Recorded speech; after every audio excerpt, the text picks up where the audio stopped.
When you play the Game of Thrones, you Subscribe and like. or you die. There is no middle ground. All right, hello YouTube. Welcome back to the Greasecom Jr. channel. In today's video, we are going to be doing, once again, the A Song of Ice and Fire reread, or specifically a Game of Thrones, and we are on Arya IV again, taking place right after Ned's failed coup. I would really highly recommend watching that video if you have not. I really enjoyed doing it. But we're taking on Arya, and I think Arya is the perfect chapter to go after Ned. It's such a big chapter that I feel like you almost forget about Arya and Sansa, right? When Ned's failed coup goes off, you almost forget, like, what is the implications for Arya and Sansa? Arya, who's with Syrio Forel, and Sansa, who's been just kind of hiding in a room after their last meal together with her, Ned and Arya. So you kind of forget about that. And so this kind of pulls you in right away. As soon as you see the Arya, like, title POV, you're like, oh, wait a minute, what's going to happen here? So that kind of gets us into our first page, page 530. Arya begins this chapter fighting against Syrio as the two spar. Arya thinks she has the upper hand as she dodges and nearly hits Syrio, but she misses, and Syrio hits her near the breast, but his direction came from the wrong side. Again, Syrio is basically calling out what side that he's, like, coming from, and then all of a sudden he says, I think it's either left or right, and then he goes the other way. And that catches Arya off guard because she thinks, like, yeah, he just lied to me, more or less. But I like the way that this is going to tie into this chapter of don't believe everything you hear, right? Be able to use context clues. Look at the way certain things are happening and all of that. And it's great because it ties into multiple different lessons that Arya is getting in this chapter. Given that it is really her last one with Syrio, and it's her last, not really her last one in King's Landing, but it's going to be the last one in which she's, like, in some sense of security before the Lannister guards come up. So all that's really great, but Arya notes how each bruise is a lesson and each lesson makes her better, which is so true for so many reasons, right? Like, everybody in this world fails, right? And it's about how you respond, I think, in my opinion, to failure. Do you get better? Do you learn from that? Do you understand what you did wrong and how you can improve? So I think all of that's really great for Arya to learn. But Syrio notes that she is now dead, but Arya's angry. She says that he cheated and told her the wrong side. But Syrio says his words cheated, but his eyes and his shoulders did not. Again, his body language, where he was looking to hit, those did not lie. He notes that she was not seeing clearly, to which she says that she was. And Syrio notes seeing with her eyes is not everything, which is great because, again, there is seeing with your eyes, but also thinking, right? Thinking about, okay, if someone's shoulders are pointed a certain way, they're going to hit in a certain direction. All of that's really great because it's just building onto Arya the skills she's going to need. And one thing I really thought was interesting, and I think it's a reason why I think a lot of people believe that Syrio Forel is a faceless man, is his teachings resemble a lot of what the faceless men are going to try and teach Arya. So it just seems like a lot of those skills are being honed in her for later. I think that's a very interesting idea to kind of think about. Syrio tells her to put down the sword, and it is time for her to listen. Syrio asks if she knows why he was made the first sword of Braavos, and Arya responds, you know, I think normally how everyone would, because he was the best. And Syrio agrees, saying yes, he was, but there was more to that, right? Like, there were other people that were stronger, quicker, faster than him. But you must learn to truly see. And that was what was important, and is why Syrio became the first sword of Braavos. He noted in Braavos he saw all different exotic animals like tigers and manticores. But one day he was called upon by the new Sea Lord and was asked if he had seen the like of his big golden cat, who the Sea Lord proclaimed was exotic from somewhere else, not here. Syrio told him it was an ordinary cat that he saw every night, and that was the day that Syrio was made the first sword of Braavos. Again, on face value, this does seem quite confusing, especially Arya, who's at a younger age, but Arya asks why. She doesn't really understand, but Syrio explains he told the truth in what he saw, while others had preconceptions that it would be magnificent, saying it was huge, or the small ears. Again, it's basically playing up your expectations versus what the reality of the situation is. I think we can all understand what Sirio is kind of saying, because at one point or another, you've had this happen, right?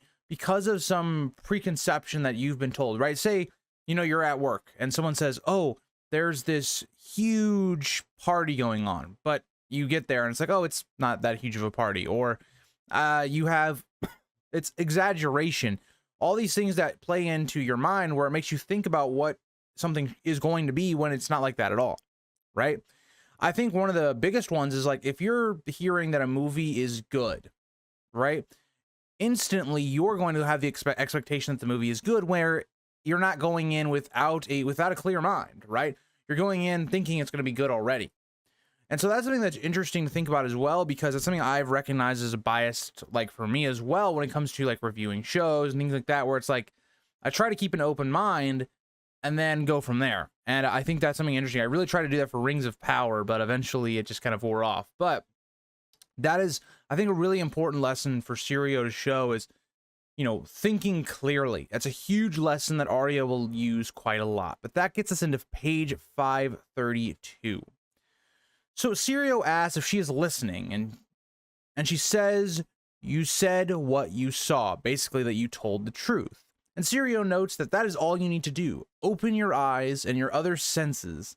But I think a really interesting line and kind of a debate with, and an interesting take on kind of, I think, philosophy as a whole. Sirio notes that the heart lies and the mind plays tricks on us, which is a very interesting take. Like, if you think about that, right, what is that telling you? It's telling you that your heart can make things up for what it wants to achieve, right? Whether that's love or doing things out of love or a lack of love. Or when you think about the mind can spin things in the way we believe them to be, right? Think about the way we maybe rationalize or justify our actions, whether that be good or bad. I think that's a really interesting take, is that Sirio is telling Arya to not think about those things, not to think about what's going on in her heart or all these things, and just to visualize what's going on and see the truth of events. But Sirio then notes that when they get to Winterfell, it may be time to put Needle in her hand. And at this point, Arya will be excited to show Jon, but the doors open wide. Again, this is all very interesting. I mean, it's this point where Sirio is basically saying, yeah, you're good enough now to start using a real sword. And that's a significant moment given the way George has written throughout this entire book. You don't bear steel until you're ready or you're going to be doing some sort of action, right? Bearing steel is very much showing of you're younger, you're immature, right? Think about Joffrey, think about Robb, think about all these characters that we've talked about in this book specifically. This is a big moment for Arya and a big showing of her growth. But at this, Arya notes that Meryn Trant and 5 other Lannister men come through the door as they request her to come with them. And I love this in many ways, because it's going to put all of Sirio's tests or lessons to the test with Arya. Because now Arya is going to have to rationalize, wait a second, why are these guys coming to get me? And Sirio is going to note that right away. But Arya asks what they want, and they say her father wants her, so she begins to walk forward when Sirio stops her. And this is where Sirio takes over, because again, Arya still is not like thinking like that, right? But Sirio asks why Ned would send the Lannister men and not his own. Also, why would a Kingsguard be here as well? That doesn't really seem to make sense. Meryn tells Sirio to stay out of it, but it is too late. Arya has realized the truth of it and the trap, and arms herself with her wooden sword as well. And at this, Meryn tells them to capture Arya. Again, very much mishandled the situation. If you're the Kingsguard, if you're the Lannister men, didn't really do this right. But also, it's just that, again, it's paying off the lesson that Sirio just gave to Arya, and that's why I like this chapter a lot for Arya.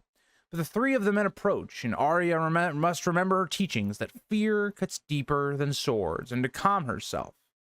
But Sirio steps forward and in between them and notes if they are men or dogs for threatening a child.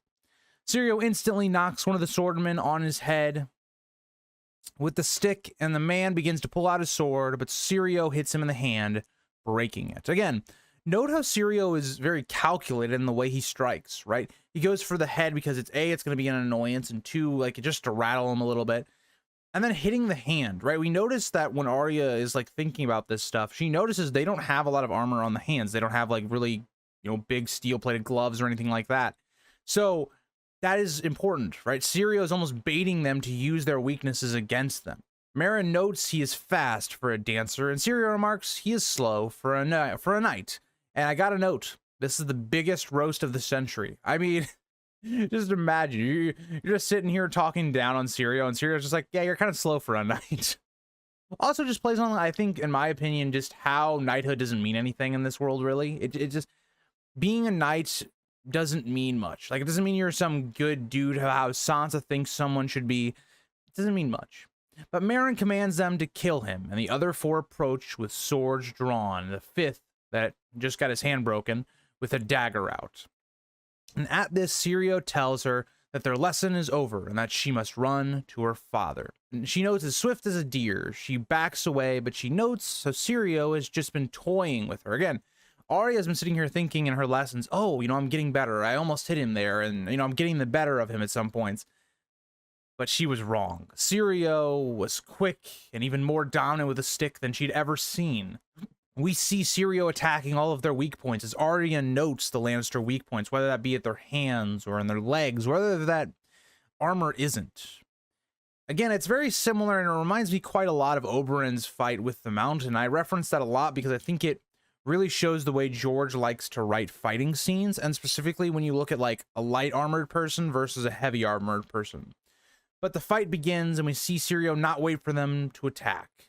He attacks the man on the left, and spinning away from his attacks faster than any person Arya had ever seen. And this gets us into page 534. So in 534, we see Syrio easily dispense of the men, getting two off balance and kicking one into the other to make them fall. He hits one in the eye, another in the throat. All in all, by the time Arya reached the back door, all five were down, injured or dying. Meryn notes their uselessness and draws his longsword. Again, I think this is fascinating. Think about this. Syrio is someone with a stick. He doesn't have, a needle. He doesn't have a sword out. He's beating these men with just his quickness, his skill when it comes to just knowing the weak points, how men move. It's very fascinating to think about because it's a lot of the skills that Arya is really going to kind of have, right, later in the story, as well as just playing with people, right, using their weaknesses against them. So I think it's all fascinating, and it's very important for a character like Arya because this is what Arya eventually wants to be. But again, I also want to think about the point that these are not just like regular guys, right? Like, these are hardened, trained Lannister men. Tyrion notes like how well the Lannister army is trained. Like, outside of maybe the Vale, this is one of the best armies in the world. And to think about it, like, he sends a lot of his best men with Cersei to court. So the fact that Syrio dispenses of them this quickly, it just should show you how incredibly skilled he is. But at this, Syrio tells Arya to be gone now, and Arya sees with her eyes the reality of the situation. Whereas the guards had weak points, Meryn did not. He was fully armored head to toe, and Syrio had a stick. Again, it's that realization, like, whereas the other guys, maybe they had holes in their visors or their helmet slots, or their hands weren't armored, or other parts of them weren't armored, Meryn is fully armored. So in a situation, if you want to go back to Oberyn and the Mountain, where Oberyn had at least something that could, hit those weak points from a range and actually do damage, even here, like, there's no point. Like, if Syrio had a better weapon, there was a chance, but with a stick, there's no shot. And it's Arya seeing the reality of the situation through her eyes and her other senses and what her mind is telling her. Arya tries to tell him to run, but he says the first sword of Braavos is done running. The two trade parries, and Syrio lands hits, but they do nothing, right? They can't get through Meryn's armor. And the fourth swing attempt from Meryn broke Syrio's stick in two. And at this, Arya runs away, sobbing. Again, Arya knows Syrio is going to die, and she needs to at least make his sacrifice worth it, or else this was all for nothing. So that gets us into page 535, and unfortunately, for what we know right now, it would seem like Syrio is dead. So rip Syrio. Really fantastic character for Arya's plotline, one of the most influential characters for her specifically. But at this, we see Arya running through the kitchens, remembering all of her lessons from Syrio, and reaches a stair going up, which would lead her to the Tower of the Hand, or if she goes down, below to the wine cellars. She decides to go down as they would expect her to go up, and she notes how you must never do what they expect. Again, more great advice, right? Because if you're in the mind of a Lannister guard, or you're in the mind of Meryn, you would expect Arya to go to the Tower of the Hand. That makes the most logical sense. Try and find her father to find a way out.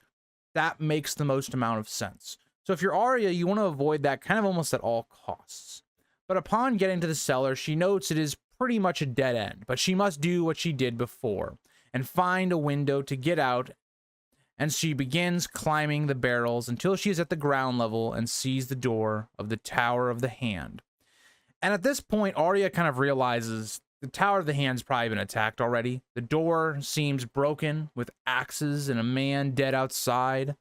But I do want to note something else, right? Because we talk about Arya, she's someone that grows up very quickly. She has a lot of mature thoughts. She's someone that's much more mature than someone like Sansa at this age. But she's someone that is still a child, right? She's, waiting for her father to protect her. She thinks about that. If she can just make it to her father, then all this will be over. And that's not the case. But she notes that the man sitting outside the Tower of the Hand was a man of the Starks with a gray wool cloak. And again, I think this is really the realization for Arya, right? Arya at this point has got to be realizing, okay, the Starks are under attack, and it's probably too late. Again, Arya piecing it all together, she begins to cry more as she remembers the man with the yellow forked beard. Again, going back a couple of chapters. Again, going back to Arya's last chapter where Varys and Illyrio were talking about how Ned could be replaced. Again, one hand can die, why not another? And so Arya is not exactly putting it together, but she's realizing that her father is probably dead. She then hears fighting within and knows she cannot go in. She dreads to think what is happening to her father. Arya is too stunned to move for a second. Again, do you blame her in this situation, right? She's realizing her father's probably dead, or at least in captivity. A lot of the soldiers, the guards, the household that she knew are dead or being captured. It's a lot to take in for how young Arya is at this moment. But she even notes that if they can kill her father, then that means they can kill her. She doesn't have that protection, similar to the way Robert and Ned's relationship was, where if Robert was alive, then Ned was fine. And once Robert's gone, Ned's not fine anymore. Same rationale here, and Arya is understanding that. But at this, she finally pulls herself together and starts moving in the shadows because she knows if they find her, they will kill her too. And another nice detail that I really enjoyed is that even though we have all this carnage going on with the Tower of the Hand, Arya notes that the Red Keep feels empty, that everyone must be boarded up inside. Again, if you're a common person, or if you're not a common person, probably, if you're more upper class, you're living in the Red Keep, and you see what's going on, you're not going outside. You don't want to be caught up in like this fire of like, oh, this person was helping the Starks, and bam, now you're killed or whatever. Like, you're gonna stay inside and let the Lannisters do what they gotta do and stay out of the way. That's how I would look at the situation, and it makes a lot of sense that it'd be very empty. But as she moves with the wall always behind her, because she doesn't want to be anybody to sneak up on her or be basically behind her, she moves towards the stables. She had no incident except for some golden cloaks who went by, but not knowing whose side they were, she hid. Again, it's a good move. When you think about golden cloaks, if they're just, walking around and not being basically bothered at all, and your father is basically being under attack, it's probably right to think that they're not on your side. But at this, she finally makes to the stables and finds the master of horse, Hullen, slumped down on the ground, stabbed a dozen or so times. When he begins to tell her to warn Ned as he spits blood and closes his eyes, dying. Again, Arya sees another person that she's known die. And I think what's even more interesting for Arya is it's like, Hullen was not some important person, right? Like, yes, he was the master of horse for Winterfell and for, like, Ned specifically. He wasn't a soldier. He wasn't this person that needed to be killed, but the Lannisters killed him regardless. That's something that's going to be playing in Arya's mind. Is like, this is someone that is very low importance. Now think about that for her, right? She's someone that's very important to them. That's what would be going through my eyes if I'm Arya at this point. And I think Arya has to be realizing, like, it's too late. Like, how, she can't warn Ned. Like, if this guy's already dead for this long, there's no point. But she notes the amount of men that are dead inside, and she notes one specifically, Desmond. And this is interesting because Desmond had been a guy who Arya had noted in her last chapter had promised her to protect Ned and said that one man was worth every 10 Southern men. I find this so interesting because I think this is so human of Arya because of what all this unfortunate stuff that's happened. Realizing that her father could be dead, realizing all these people that she knew and maybe cared about are dying. In her grief and anger, she begins to kick his corpse, calling him a liar. And it's something that I think Arya realizes is wrong because she stops, but it's very disturbing when you think about it. Kicking someone's corpse after they've died for your family it's interesting. But you understand why Arya does it, which is why I find Arya so compelling in this chapter and the chapter moving forward. But at this, she notes that her plan was to saddle a horse and leave on a horse and go down the King's Road until she got home. But a certain chest catches her eye, the one with all of her clothing, which is very important for Arya, that she can get Needle and at least some different clothing for herself. And at this, as she's getting Needle and going through her clothes, she is interrupted. A stable boy notes her being there, and Arya notes in her own mind how filthy and unkept he is. I think this is important to understand, right? Think about this kid. He's a stable boy, very poor from the looks of it. He's going to be very desperate, right? That's going to be the point of this, right? Like, why would he want to turn Arya in? For advancement, right? When you're desperate and you're not basically getting any type of new clothes, you're not being able to have the basic necessities of life, you're going to do things that maybe are a little bit morally you shouldn't be doing. And that's why I find George's character and his writing so interesting, because we see that the stable boy's willing to turn Arya in. But Arya asks who he is, but he knows her already. Arya asks him to help her and he will be rewarded, but he notes her father is dead and that his reward will be from the queen. Again, this stable boy more or less knows what's going on in terms of like the power dynamic. Starks don't have any power anymore. It's the Lannisters you need to get in bed with if you want a reward. And so Arya kind of comes off as very hollow, right? She can't offer him anything. The boy grabs her arm, but Arya thinks back to her first lesson with Jon, and this is the only one that matters. Stick him with the pointy end. As Needle goes into his belly and up into his shoulder blade, the boy is shocked and asks her to take it out, and when she does, he dies. Again, this is just a kid. And now, again, we can sympathize with Arya here because she did what she had to do, but you can see the stable boy's shock by this. He never thought that Arya would actually kill him. And I think us, the audience, are quite shocked as well. Because Arya, yes, she has been training and things like that, but this is the first time she kills someone. And having it be a stable boy, not this big villainous character, where it's like we can sympathize with this character.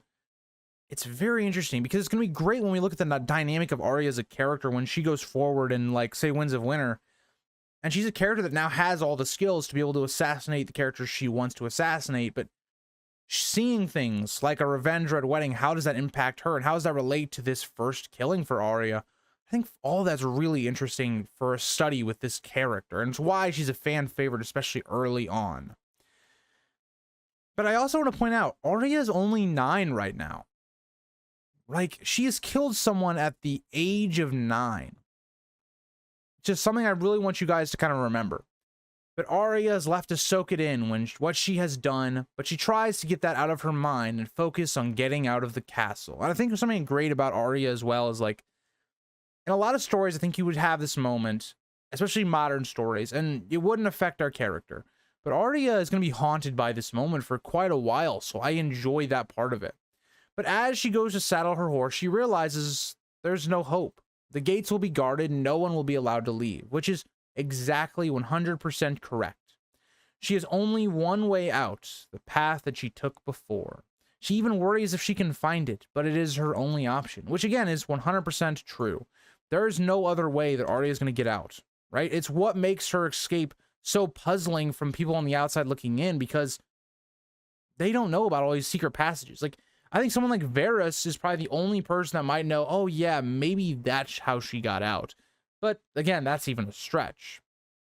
Arya knows the route she must take to get out, but The passage is horrifying. She realizes that she will have to cross the yard. There's no cover there. Anyone is going to be able to see her. She is taking a huge risk as there are a ton of men on the wall. But she finally gathers the courage, remembering what Sirio had taught her, and begins the scariest moment of her life. All she could do was put one foot in front of the other and not look at their eyes watching her. And again, I think Arya understands this is a pivotal moment, but I think when you actually take a step back, a lot of the guards probably are not even going to know Arya. So as long as Arya doesn't do anything completely suspicious, she'll probably be fine. And also, when you think about Arya, she doesn't look like a prototypical highborn girl, right? The way she dresses is more lower class. The way she looks is apparently described more like a boy. So again, for a lot of these guards that probably haven't actually seen Arya and they're looking for a girl that's highborn, they probably wouldn't even put it together. So I will say it's probably not as high stakes as she thinks it is, but again, she is right, given how many people are going to be watching her at this moment. But this gets us into page 540. But she made it across with no one raising any alarm. The sept was empty, but she steals 2 candles. She then begins trying to find the passage, which was hard at first, but she eventually finds the alley she was looking for and finds her way back to where the dragons were kept once again. And again, this time, she's not afraid. She's seen this before, and this time she has Needle, which made her feel even safer. Arya even thinks how she could stay down here and no one would ever find her. But no, she can't. This isn't Arya. She's not someone that's going to hide away and lay down here and die, more or less, is what would end up happening. And even part of the PTSD kind of comes in as she thinks about the killing of the stable boy. She can still imagine his dead body in the stables. And that gets us into page 541. But again, I really like the idea that there's consequences to this. This is something that's going to keep Arya up at night. It's going to be something she thinks about, which is all accurate to what would happen if you killed someone at 9 years old. But that gets us into page 541. She remembers once again a story of her childhood, as she remembers how the crypts at Winterfell were scarier, as Robb had brought them down there, showing them the old stone kings of the north. Which I find is interesting because Robb brings them all the way down to where their own graves, which is interesting, given that Robb is going to die, right? It's very interesting the way that plays out, given that all the Starks, maybe by the end of this, they could die. I don't think that's likely, but maybe. But we also know, again, every time that we go down in these crypts, they're described as being very ominous and weird. But another thing I find is interesting is that there's this note about how Jon was pretending to be a spirit dancing.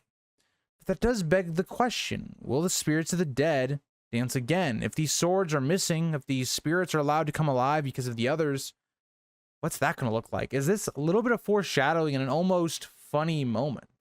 But we also get, again, that difference between someone like Arya and Sansa, how Arya is brave, willing to face, the crypts and this scary jump scare from Jon, whereas Arya is afraid.